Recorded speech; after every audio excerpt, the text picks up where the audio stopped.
Hello, everyone, and welcome to an Author Day Live, an effort to support writers through book sales and author portrait print sales at beowulfsheehan.com/authorday and at instagram.com/beowulfsheehan, with 100% of proceeds supporting the Authors League Fund. Since 1917, the fund has helped professional writers in dire need. There will come a time when we will need to reflect upon, heal, and progress from the challenge of our time. Writers will meet that need then. Thanks for coming to their aid now. Our guest today at an Author Day Live is Colum McCann, National Book Award winner, and most recently author of the novel Apeirogon, his 11th book.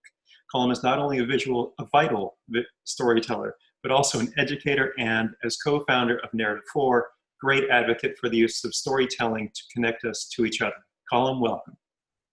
I'm so happy to be here. Great. How are you?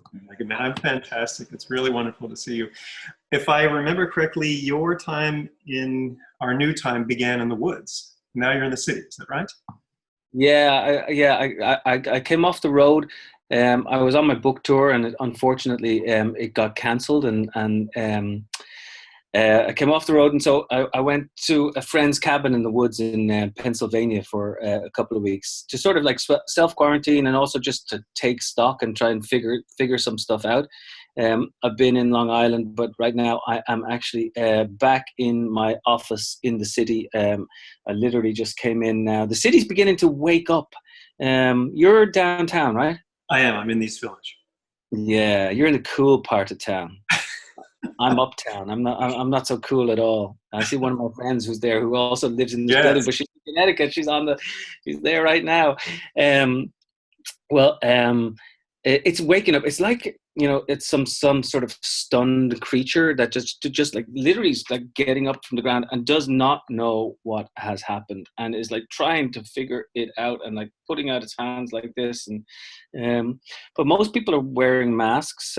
Certainly, I don't know what it's like Lower East Side, but although I was there a while ago, and the rules were a bit more lax on the Lower East Side, right? Wouldn't you say? I wish they weren't, but yes. I have a friend who's working the COVID, or who was working the COVID unit, did 5 tours, quote unquote tours, in Mount Sinai, and those tours are finished now, and he doesn't have to do any more unless there's a second wave. And all those tents are gone from Central Park, and the city seems to be coming back slowly to life, and things are going to open up, and it's going to be really interesting to see what sort of resilience we have this time around. I know a lot of people have left and taken off, but they'll come back and bring the energy to the city. I think certain things will happen. I think New York will become more neighborhoody again. You'll have lots more little shops and coffee shops and bookstores and things like that. There'll be a sort of renaissance. It'll be difficult, but I have a feeling that something cooler, something more original will return. Anyway, that's my hope at this stage. That's a beautiful vision. I would love to see that come true. I'd be very happy for the city to become more pedestrian. Yeah, well, yeah, exactly. And they have a lot more bike lanes, a lot more pedestrian lanes, and stop the cars at wherever it happens to be, at 86th Street or wherever it happens to be. And let's walk more, let's talk more, let's bike more, let's commune more. It depends on who's going to be there at the start of the reset button, and who's going to press it. And I think it's up to us to want to be there when the reset button comes about. So, it'll be fascinating to see how we and the city and the administration, quite frankly, how we deal with it. And I saw in Barclays last night that things were relatively peaceful. There were protests going on, and I support the protests.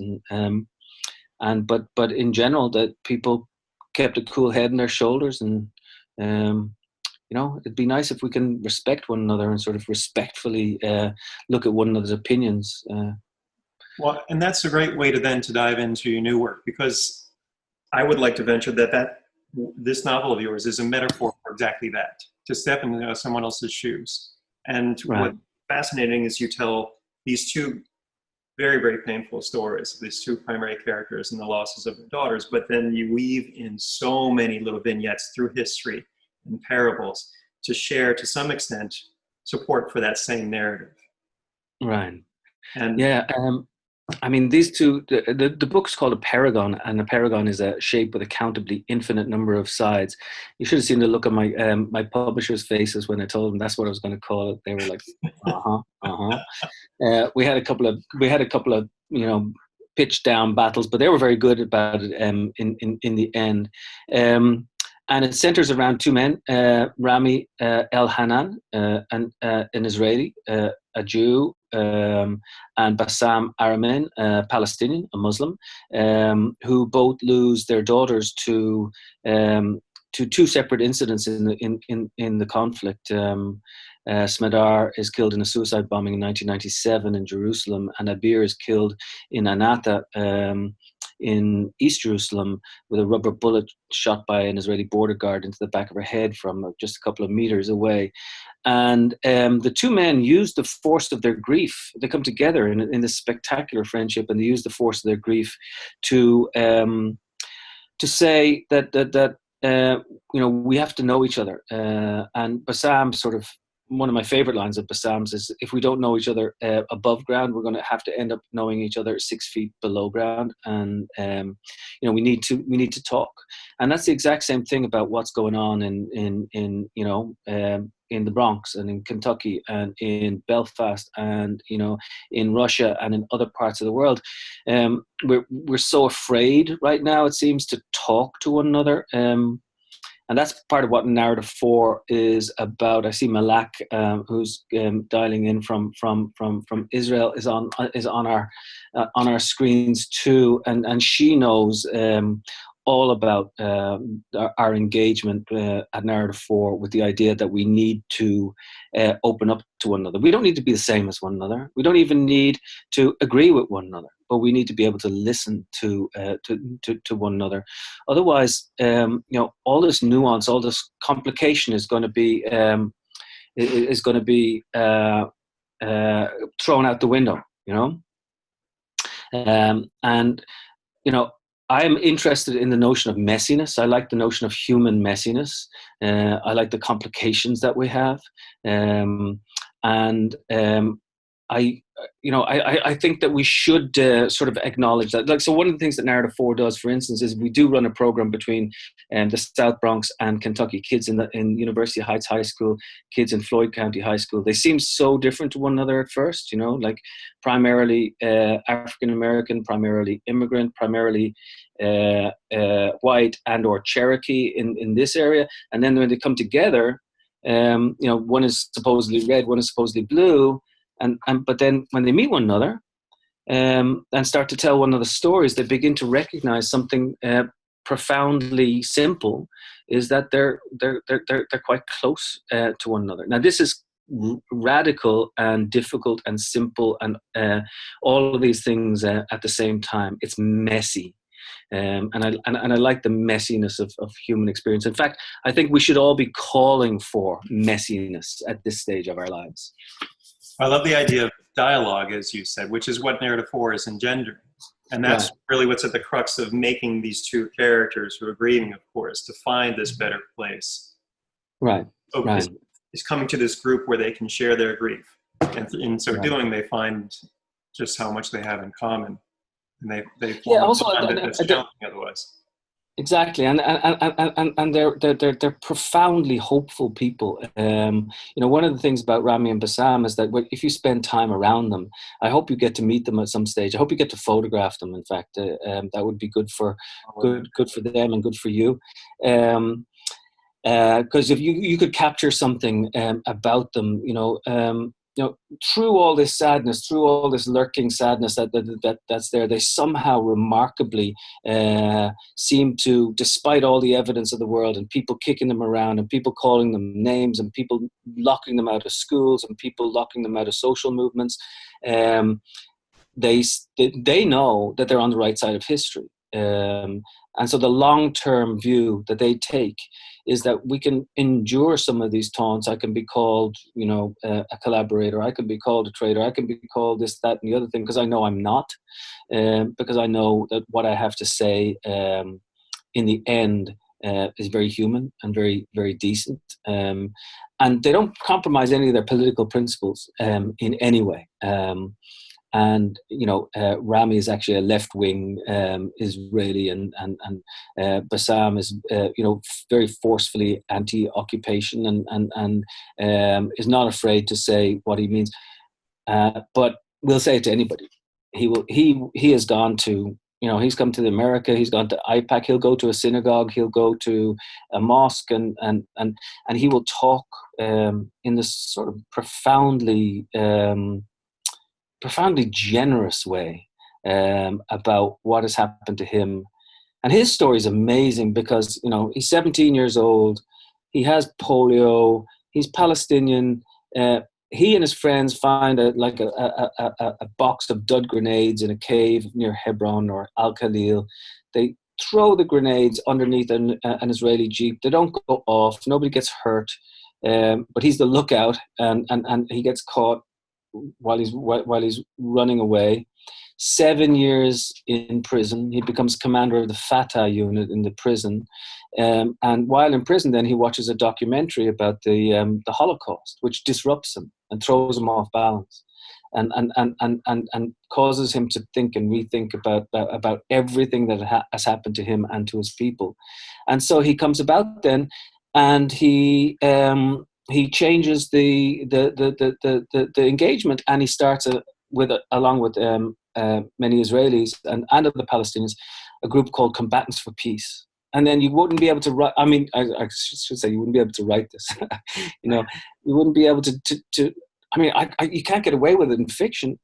2 years after he starts Combatants for Peace, his 10-year-old daughter gets shot in the back of the head, and then he becomes a member of what's called the Parents Circle, which are the circle for the bereaved in Israel and Palestine, who believe that dialogue is where we not only come together physically, but we come together spiritually. I compare them to people like Arundhati Roy, John Hume. Even, I don't see it too far a stretch to talk about Martin Luther King. I don't see it too far a stretch to talk about, other great peacemakers, Gandhi and people like that. I think they have a profound way of engaging with the world, and they've become my great friends. And I'm sort of delighted to, accompany them on this journey, because it was a pretty fantastic journey that they've undertaken.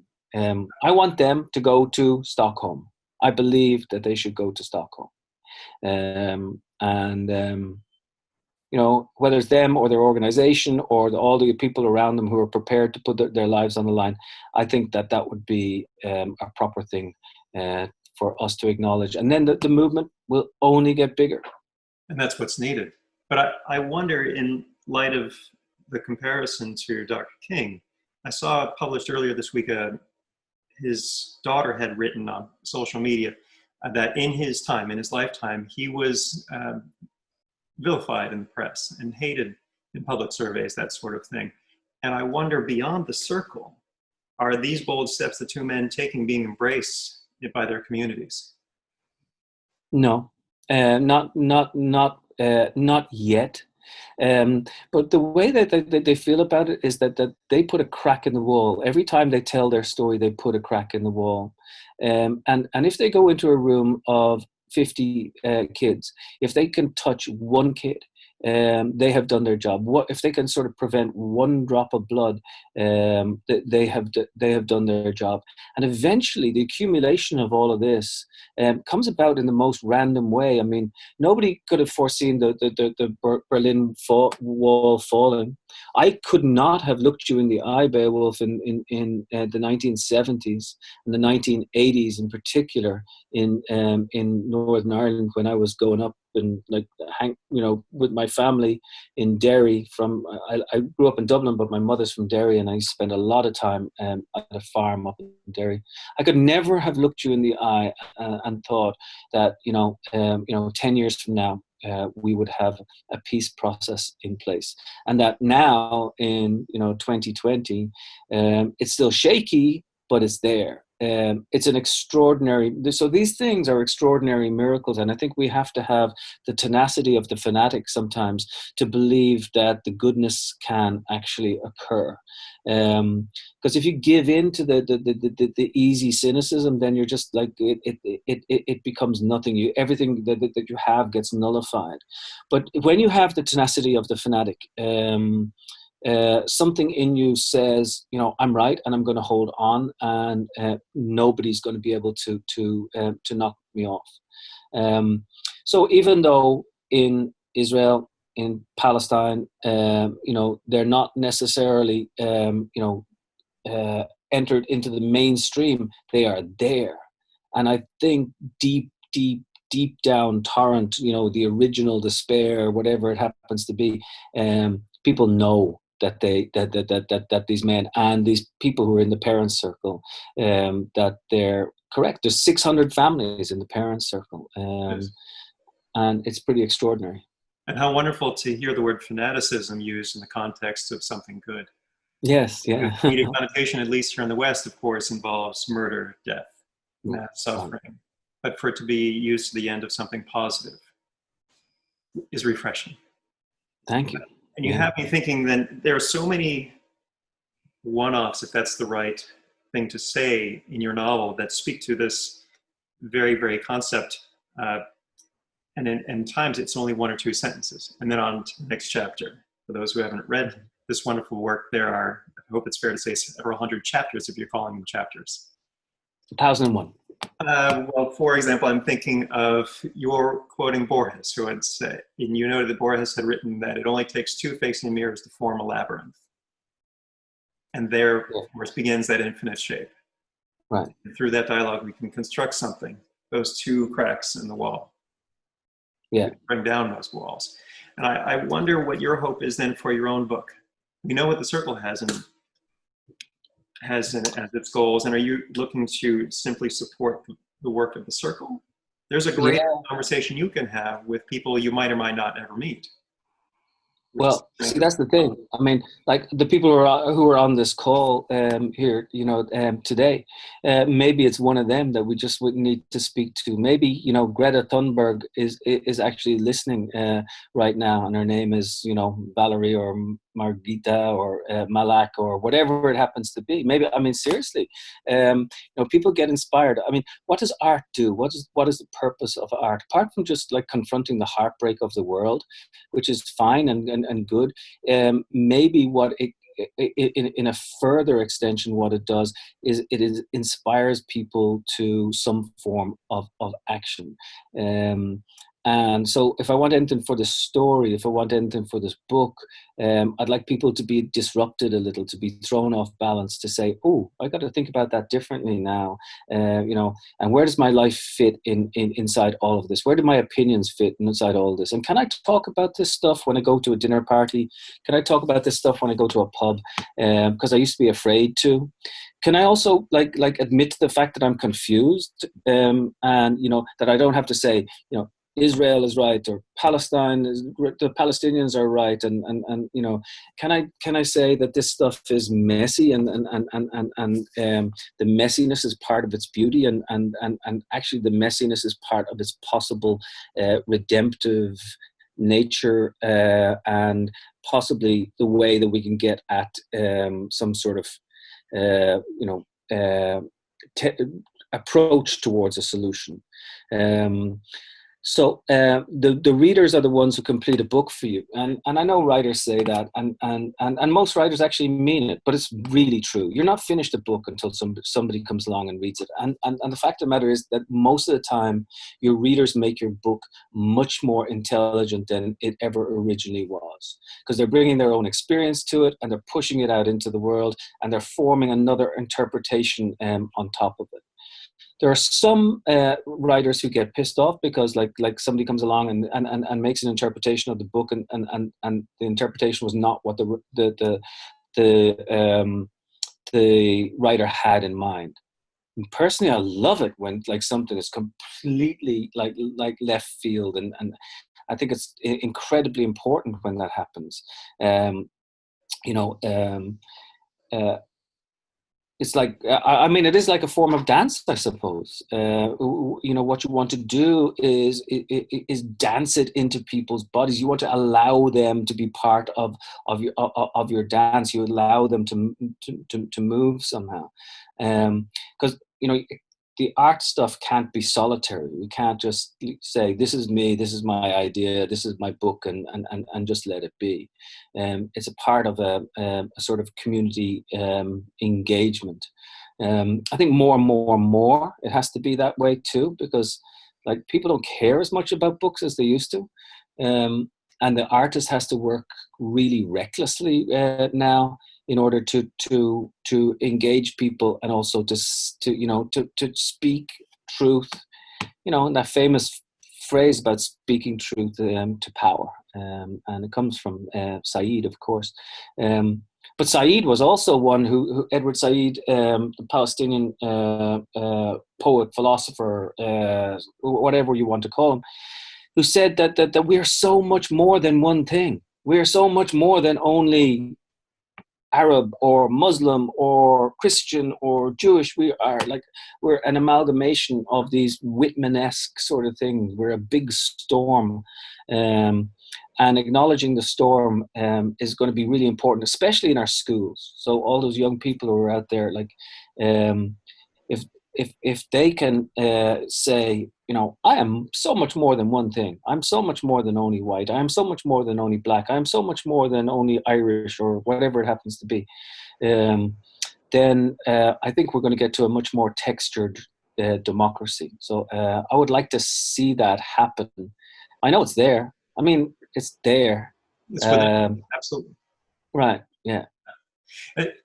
School, of course, is a time when we are required to read. Yeah. The hope is that when those days are then behind us in our journeys, we continue to read, because the chance to learn, to stay curious, to grow should never end. Right. And sadly, for a lot of people, that isn't valued once the school books are no longer required. Because Right. we're always in school on some level. There are a number of things you said that you echo through quotes of wise people through history. You spoke to people's ability to, well, firstly, to the idea of engaging a work of art and seeing it differently each time there's a new viewer. I mean, that's the wonder of every great work, that we see that creation, whatever the medium is, differently for each one of us. It's put out there in the world, and we are to judge it accordingly. I had a chat with a dance choreographer on Zoom not so long ago, and she expressed her concern that her piece that she had choreographed was being performed by other people in other parts of the world differently from the way she'd envisioned it being performed. And I said, but that's the risk you take when you put your work out there. It should be free for people to embrace and see the way they wish. And of course, yes, every book is one half of the conversation. The reader is the other. Right. Exactly. I love that notion. Yeah. I mean, you know, even, you know, the books will operate differently on people. I mean, in this particular book, you know, one of the revelations for me was like understanding that the reader was the narrator. Like, for a long time I worked 4.5 years, maybe closer to 5 years on this book. It took a lot, right? And for a long time I didn't know who the narrator was. And you know, that people might find that weird, especially any of my students who I hammer into them. I say, like, you know, got to know who, what, why, when, how, and who, what, where, when, how, and why. You know, who's telling the story? That's one of the most important things. And here I was 2 years into this fucking novel, and I was like, who's telling the story? It can't just be me. That's so boring. It's like, you know, it has to be something beyond me, and it can't be this like sort of omniscient godlike character, and it can't be a bird, and it can't be a piece of water. And then so then when I wrote the middle section, which is section 1001, because it's in 1001 cantos, or started approaching the middle section, I realized who the narrator was, and the narrator happens to be the reader. And so we make this make this pact between each other, and she muscles her way into the book and interprets the book then. And that's why, you know, it's important for a fiction writer not to tell you what to think, but to allow you to think. If you tell people what to think, it's boring. I'm so bored. like a board of politicians, a board of corporations, and a board by artists who tell me how it is that I should think. But when you find an artist and she allows you to somehow get into the space yourself and own it and think differently, that's when a really successful work of art comes about. And that's good about good teaching too. And I'm not just talking at university level. I'm talking like kindergarten and high school. I have a theory, or not even a theory. Like before all this COVID stuff, I was doing a lot of traveling, and I you go to the airports and you see they do it over the tannoy. Anybody military uniform, active military duty, please come up, and you're allowed to go first on the plane, and I'm cool with that. No, I'm not gonna make that into some sort of problem. That's fine for me, but I can't wait till the day when they say, "Come on, teachers, come on, show us your union card," because when it comes down to it, like and if I think about like what's happening with Narrative 4, we've got a small group of artists, and then we've got a huge band of teachers, and then we have a huger band of students coming along. The real heroes in all of this are the ones who are out there and teaching, and they get paid jack diddly. And they don't get the sort of respect. But can you imagine a more difficult place to maintain a democracy than in a classroom? You got kids coming from all sorts of different backgrounds, and they're there in this place, and you are the guardian, not only of just like getting through the day, but you're teaching them to love how to read and to think, and physics and maths and all these different things. And the fact that we don't give our teachers the right amount to do is shame on us. So if anybody's out there and wants to start a campaign I'm sure there is a National Teacher Day, right? There is a National Teacher Day. And we do have a teacher among us. Teacher Appreciation Day, and we probably have lots of teachers among us.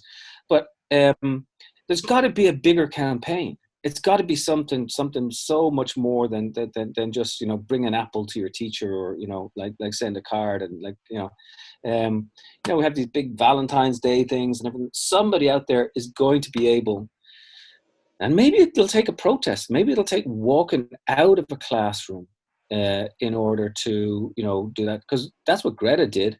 She was like 14. She just walked out one week, no big deal.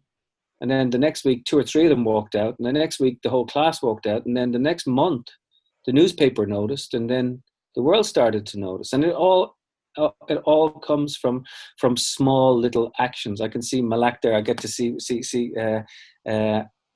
Hi, Malak. It all comes from small actions, right?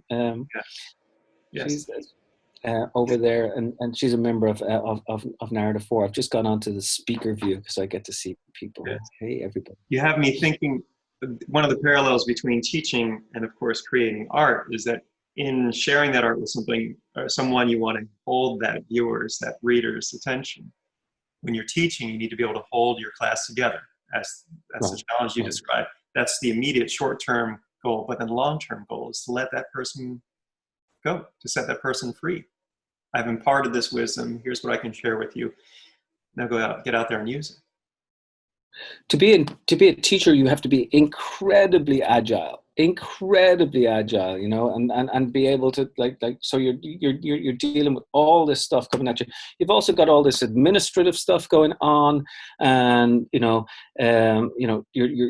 dealing with people who are in they're in adolescence, and there are things going on, and there are things going on at home and everything like that. The fact that we have these years where which are so formative for us, we should be putting so many billions and billions more into a proper education. You can see it in countries across the world. I mean, honestly, the Irish education system, for all it's not so good, has been like. It's miles ahead in terms of the high school than stuff that happens over here, especially in poorer areas. because you have the same sort of teachers engagement, and there was universal education in Ireland in the 1950s brought in, and it revolutionized the way we thought about society. In the same way, Beowulf, I think we got to think about conflict, and think outside the box. Because for years and years, we've been talking about conflict, and it's always been top heavy, pushed down. In comes, Senator George Mitchell, and did a beautiful job in Ireland. Or in comes, these supposed peace brokers from a welter of sides, and really, when the true peace process, when it happens, is going to come from underneath. And there's no better time for things to come from underneath than now, because we all have access to power, and there has to be some way to shepherd, or an emergence to come. This principle of emergence, where flocking birds have an intelligence. The individual bird doesn't necessarily have the intelligence, but the flocking birds have this beautiful physics that come about from their getting together. I truly believe that the peace movement could benefit from really studying the principles of emergence, like random, crowdsourced, self-correcting, wrong at times, messy, complicated, not necessarily having to toe any individual line, and all these people who are on top saying, you must believe this way, they're the ones who are wrong. Absolutely. So they're building walls by their very own words, of course. That's it. So emergence, somehow this principle of emergence, and this also feeds into stories and storytelling and images and image making. Somehow in this grand emergent philosophy, we have to fit into, we can, I mean, it's kind of even ridiculous me talking about this, because that's preaching and that's pushing down in a certain way too. And art is pushed down, right? But some to allow the emergence to come from, I don't know, will it be like a group of 18-year-olds in Ramallah and Nazareth or Damascus or wherever it happens to be? I think you're being hard on yourself, Colum, to say that you're pushing down, because there's nothing wrong with calling attention to saying this is how it can work. Because what's in front of us right now is how it's not going to work. For people who don't have empathy for what's going on the inside, to say this is how it should be done when they themselves haven't had those experiences and don't have the ability to contribute to it from what wisdom they could have gleaned over their lifetime, that's, of course, a fallacy that gets perpetuated again and again and again among those with power, imparting to those who don't have it. To come from the ground up is what we're seeing working to some extent. We've got a long way to go with Greta's efforts. And we need those fronts now to be embraced in so many factions of society on a global level. It's forcing our hand to do just that, because it's from a governmental level, we're seeing the failures left and right. Right. And a lot of that has to do with a big dose of humility and a big dose of understanding our own ignorance. And a big dose of being able to say, Jesus Christ, I have no clue what you're talking about. Please teach me. I talk a lot now these days about this, the idea of cultural appropriation and the dangers of cultural appropriation, and all those people who are talking about cultural appropriation in universities. God bless them. I think they're amazing, because they're right. Because it's happened for years and years and years. We've been going in, we've been ripping people off, we've been condescending, we've been doing all these things, but there's another form of on the exact same breath. In fact, there's a form of a celebration that has to do with going in with your head bowed, saying, "I'm sorry. I would like for you to increase me if you allow me to listen to you. I need." To cure my ignorance about all this stuff that's going on. You can make me bigger. You can make me better. And can I just come, and celebrate and that's not asking for us to be the same. As if I go into Jamaica, for instance, I don't want to be, make myself into a Jamaican, but I do want to get some principles of the Jamaican character. and frankly, some of the good food, and frankly, some of the good beer as well. I, And you I know, went vegetarian at the end of last year, so I can only have fond memories. But jerk chicken done right is wonderful. oh yeah, You have me thinking of two wonderful parables that you share in Apeirogon by Rumi. One in Canto 279. That's a much, much better way to say it than chapter. Rumi, share from him, yesterday I was clever, so I wanted to change the world. Today I'm wise, so I've begun to change myself. mm. And of course, that's where those changes. That's Bassam. Bassam highlighted that for me. Bassam is such a smart guy, and he read a lot of Rumi when he was in prison. He read a lot of Darwish. He read a lot of Rumi. He read a lot of Martin Luther King and that sort of stuff. And that's a wonderful, wonderful thing about changing. You change yourself first. It's like the principle, like it's like the Hippocratic Oath, you know, like all these doctors and nurses who are going in and doing this stuff right now, being heroic. They know that first of all, they have to look after themselves, because if they don't look after themselves, they're never going to be able to look after anybody else. So the first principle is, you know, we are here together. Look after yourself, and then you extend it outwards. Right. When you get on a plane and you're told those safety advisors at the very beginning, you're asked in case of an oxygen challenge to put on the mask yourself first before you put it on that child next to you. It seems counterintuitive, but it makes sense. But it makes perfect sense. Perfect sense. The other thing that you're speaking to that you share in Canto 500, which is, if I'm not mistaken, the very midpoint of this wonderful book. Rumi again, beyond right and wrong, there is a field. I will meet you there.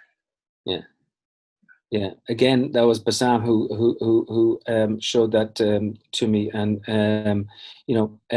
beyond right and wrong, there is a field. Come meet me there. There is a space. There is a space beyond the immediacy of right and wrong, but beyond the limited notion of what is absolute, where we have to sort of come and meet one another.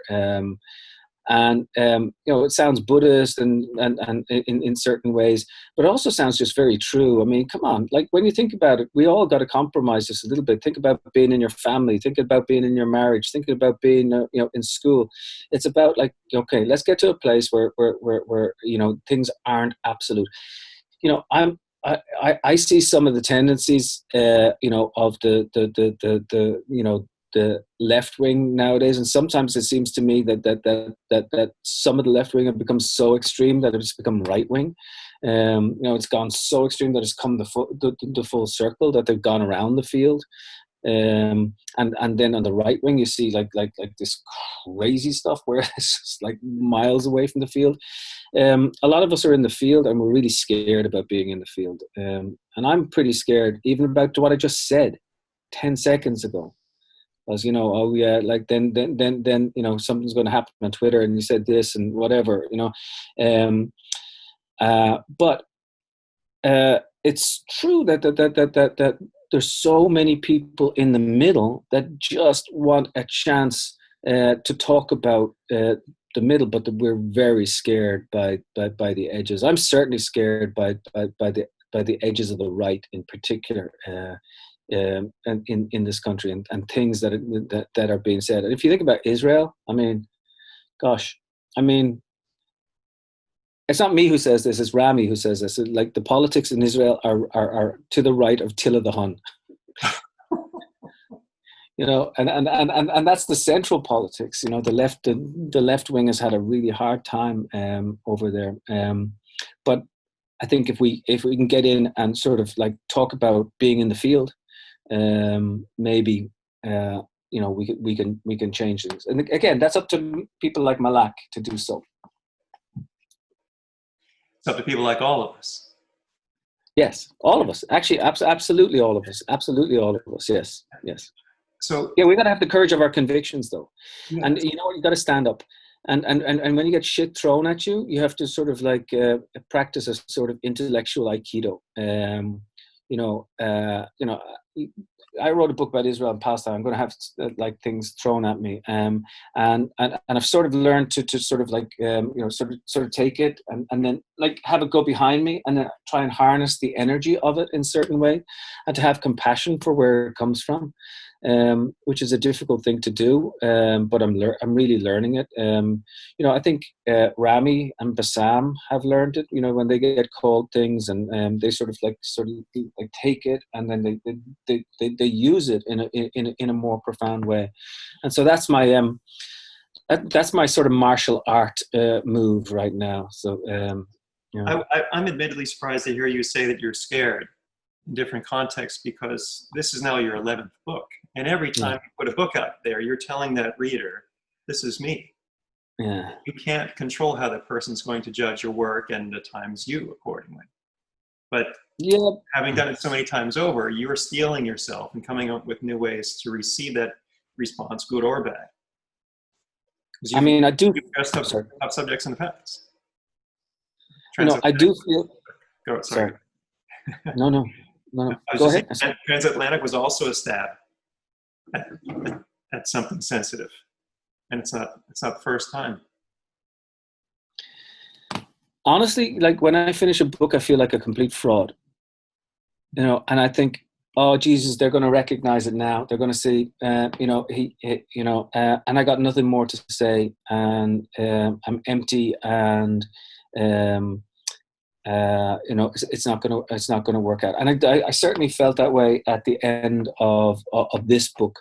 Like, I was exhausted. I didn't know what it was doing or what it would do, and where I would go to again.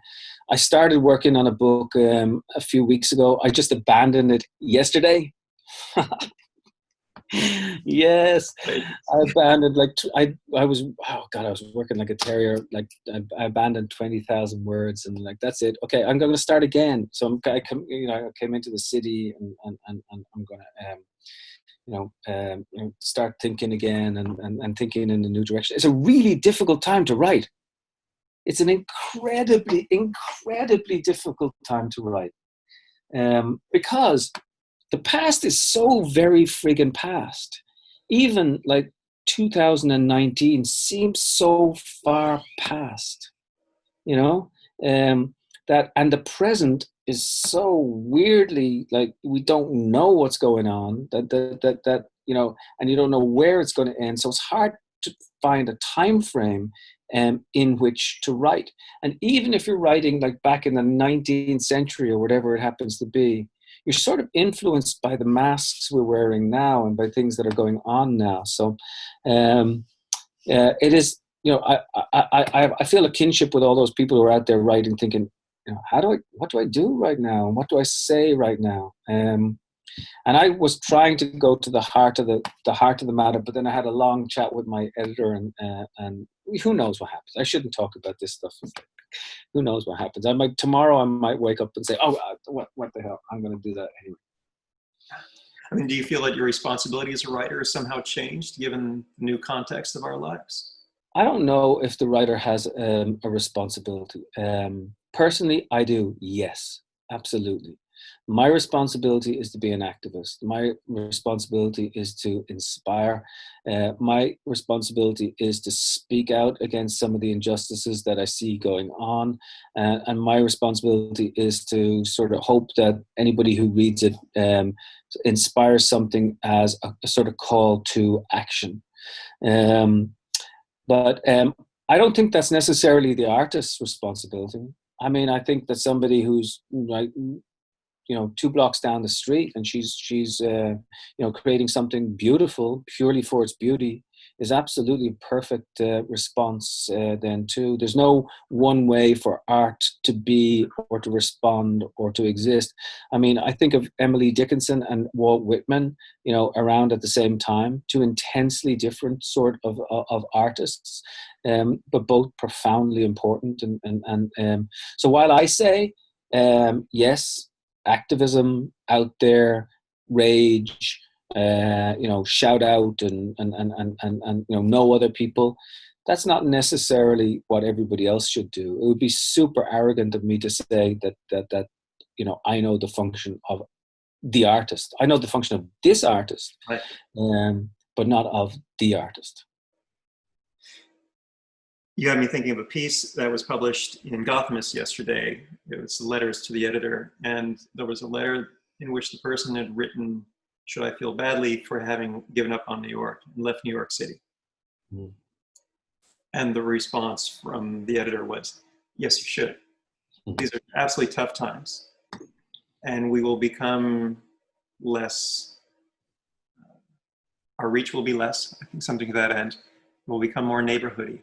But when we are safe to be among each other again, imagine what a great celebration we will have, and how much more we will embrace each other, how much stronger we'll get back to art, to life, to culture, and you're going to miss out because you gave up." I think it's a wonderful thing if through your art, the art of every storyteller can help us all not give up. It's an easy thing to do right now. Wow. Thank you. Wow. That really that really inspires me. I do think that we will get back to a place where we recognize, the community that's going on. I do think that we will have, smaller shops and a better sense of engagement. I think it'll take a few years, but I think we will have a better New York and a better place, more or less. Well, I don't know if it'll take place everywhere. I hope it does, but I think we might have a better New York in the end. All those people who are talking about leaving now, don't leave. Come back. You're reminding me, and this can be of service across the globe. In Canto 91, you quoted Maimonides, if I'm pronouncing the name properly.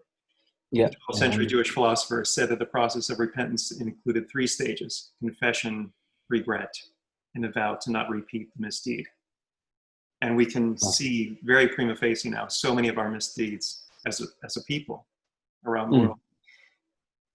Maybe we can confess to them, regret them, and then take our vows in this time. Maybe that's the job of the artist. Yeah. Maybe that's it. And you get out there with the camera, you get out there when you dance, you get out there when you write, and that's what you talk about. You talk about where we were and where we should possibly go now. I'm really interested in the younger generation, though. I really am thinking that there is something that was not available in my generation. I don't know if you feel about your generation, Beowulf, but we're I feel we're the same generation. No, we're not the same generation. I'm a lot older than you, but we didn't have anyone. Now I see a lot of young people, the Parkland kids, for instance. My own kids, all these kids who are involved with young people who are involved with Narrative 4, whether it be University Heights or Kentucky or in Israel or in the West Bank. They're really engaged, and they know that something's off, and it's probably been the song of other generations for a long, long, long time. It's probably boring to the gods up above. Oh, the young people are going to come along and save us, because they haven't saved us to this particular point. But there is something in the air. There is something in the water about these youngsters right now, because they're really concerned, and they're saying, well, you guys messed up. Time for you to come along, or time for us to come along, and kick you out. What pisses me off, though, is like being called a boomer, because I'm not a boomer. I am a Gen Xer. I'm right on the very edge. I'm born in 1965, right? Which means that I'm like right at Gen X. I just like, and when my son. When my son Christian calls me, he says, "Okay, boomer." I'm like, I want to call him a Zoomer or whatever. I think it's healthy to resist labels, but I understand. Yes. Well, to that end, what do we say to opening it up to questions then from our guests? And perhaps there'll be some slightly younger people than ourselves who'd like to share a few questions for you, if that's all right. Sure, If fantastic. anyone has a question, we can go then to gallery view. And if you wish to say something, raise your hand or just say hello. Okay, we will start with Meredith.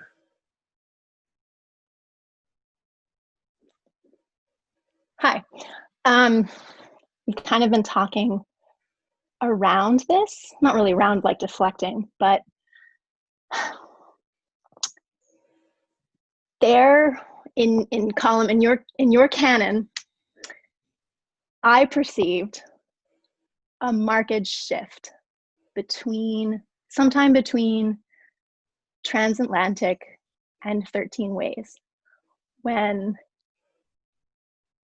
all that came before was shockingly, astoundingly, enviably beautiful.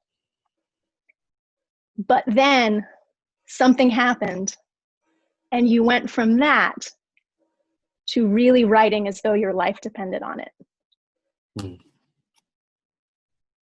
What? Wow. We've talked about this in other terms, but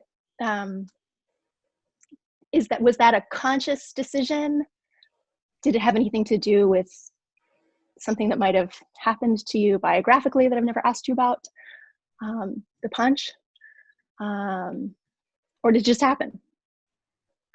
I really appreciate the question, and you know, I don't know if it's true. I think it probably is, and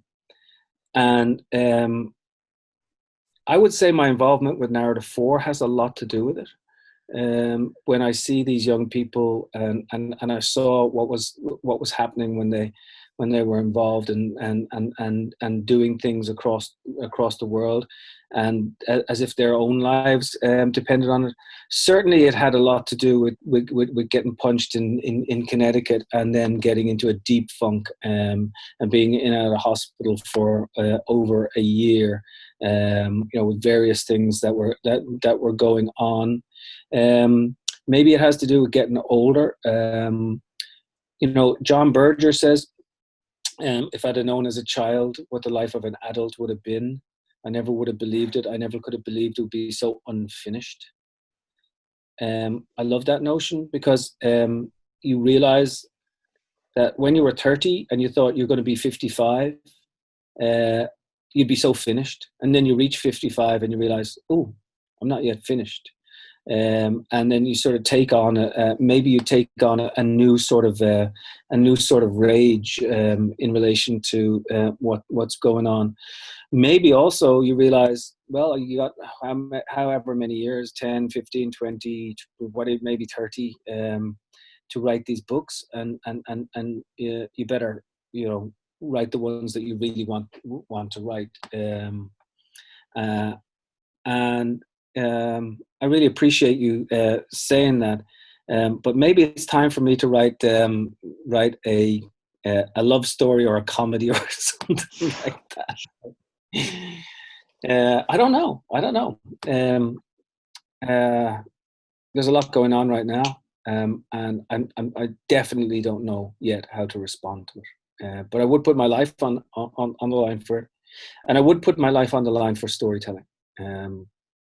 And us getting to know one another, the necessity of us getting to know one another. I would definitely put my life on the line for that. So yeah, in that sense, you're absolutely 100% right.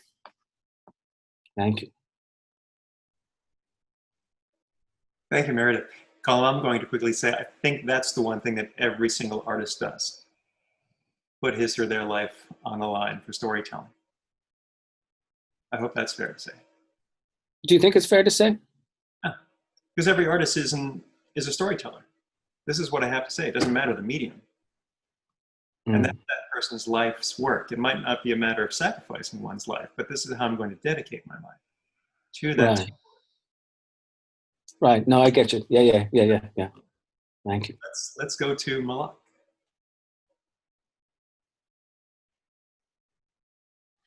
Sorry, I don't hear you yet. I don't hear you, Malak.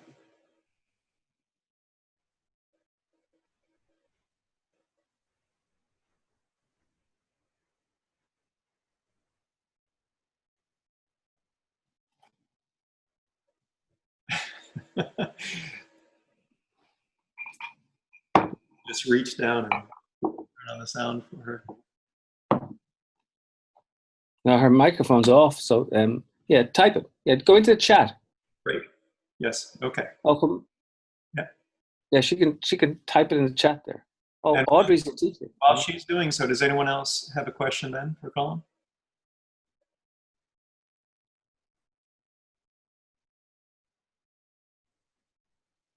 Okay, she's going to get her mic in order. Oh, she's going to get her mic. Okay, cool. I see Neil Thompson's on there. I know Neil. Yes, nice to see Neil.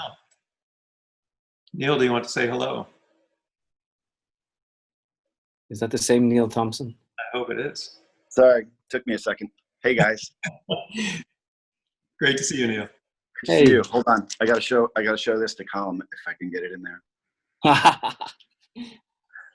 That's funny. An Apeirogon hangman game.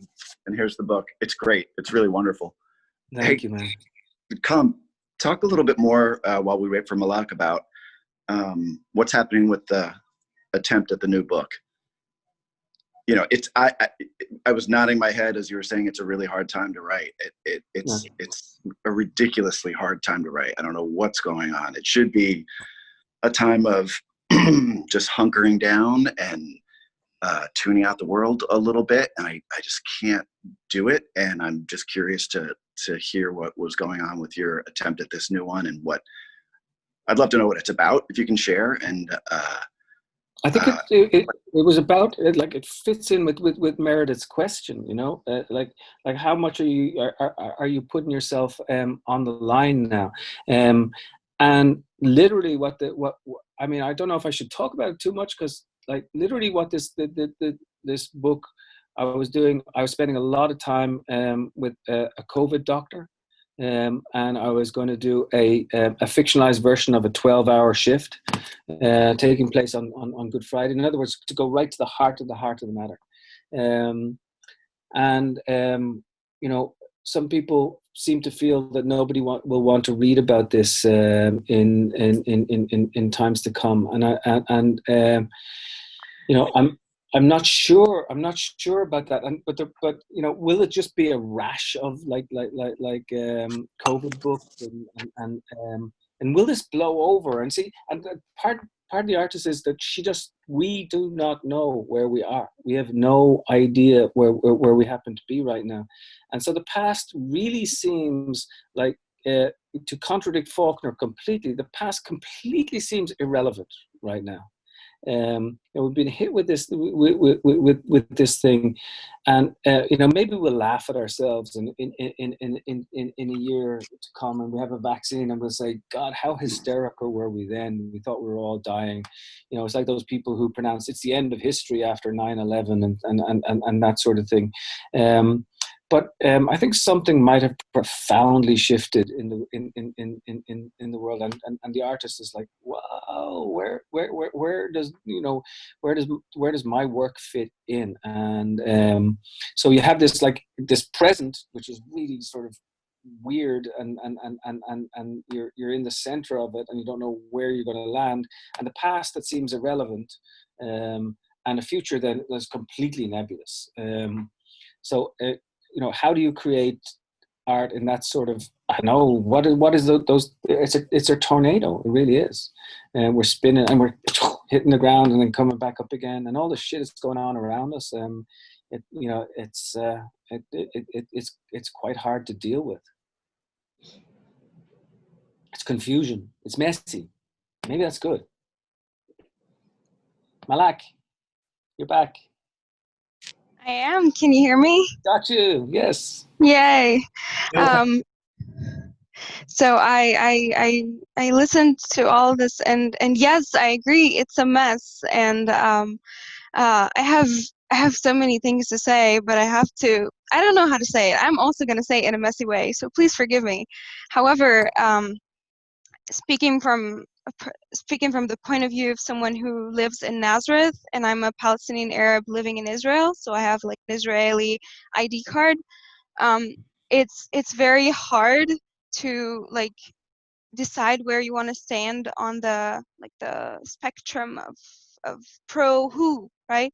So this book that holds the stories of two people who've been through tragedies in their lives, and it's all about their story and how they get together, right, Colum? So Mhm. I myself, after being in this conflict, I'm 18 years, by the way, but after being in this conflict and going to so many programs that talk about the conflict from a political point of view, it was so hard for me to understand where do I stand in this mess. And then when I got to narrative 4 and I got to storytelling and story sharing, I realized that this is what we need. It's not just getting to treaties or these agreements on paper that have those bullet points that maybe one bullet point of the whole agreement would mess it up and just make it unacceptable for one side. Then that's where we have to step out of those political agreements and treaties and start looking at the people themselves and understand that we have to address their stories, because we all in the end want to live. We all in the end have our human needs, and so we all have to acknowledge that and address that in ourselves and in the other. So it all goes down to our stories as human beings, and that's where we should be going to reach peace, let's say. Okay, maybe peace inside of us first, and then we'll do it maybe politically one day. But for now, the way to go is definitely with stories, like you put it in that book. So um I think that you, as an artist and a great author, Colum, are you're very much needed, and especially because I think that you also come from a different conflict, but you're not exactly part of this one. However, you let both sides, you open their hearts to read it and know that you're not going to be standing on one side of the spectrum. You're someone who's observing and someone who sees the human side of each each party. So yeah, I don't know how I said what I said, but I just have to say that stories are very much needed in this world, and that's where we should be going. What you said is profoundly beautiful and profoundly articulate. It doesn't surprise me. I've seen you do that before, um, and it gives me great hope. It gives me enormous amount of hope. I got a letter from a 15-year-old Irish schoolgirl, just last week, and she was reading it, and in fact, the best readers of this book tend to be young people from the age of like 15 to mid 20, because they get the structure and things like that. But what you're saying is so incredibly important, and if we can somehow filter that message about stories, storytelling, nuance, empathy, decency, and have it filter down into the classrooms and get our classrooms then working with one another. And then if we can get you running for president, I'm not kidding. I mean, certainly like running for the Knesset, or I don't know if politics is in your wheelhouse, but what you're saying is profoundly important, but you can't let it be compromised. That's the thing. It takes a really, really tough person to not let it be compromised, because people will come at you and they will want to compromise your principles. And one of the things that you have to do is have the courage of your convictions to stand up and say, no, I will not be compromised in my pursuit of this thing, which is completely messy and it doesn't have any easy sides, because everybody is like they're all locked down right now. They're all locked down into simplicities, and what you're calling for is a multiplicity. And if enough people say it, then it will happen. And I see that the message from Audrey as well, like saying, do you have any recommendations for anyone who's teaching 14-year-olds? I mean, I would have the 14-year-olds reaching out to one another, Audrey, and come have a look at what we do at Narrative 4 in the schools, and the way that we have them step into one another's shoes to to engage the complexities that are going on, and we realize that we're not the only ones in the world. And Malak, are you looking forward to the summer school that we're going to do? We're going to come out with a big announcement about a whole online summer school for kids, at Narrative 4 this summer. It's going to be super cool, and I know you're involved with it. So it's going to be good. Thank you. Wow. And Meredith, we need you back in New York.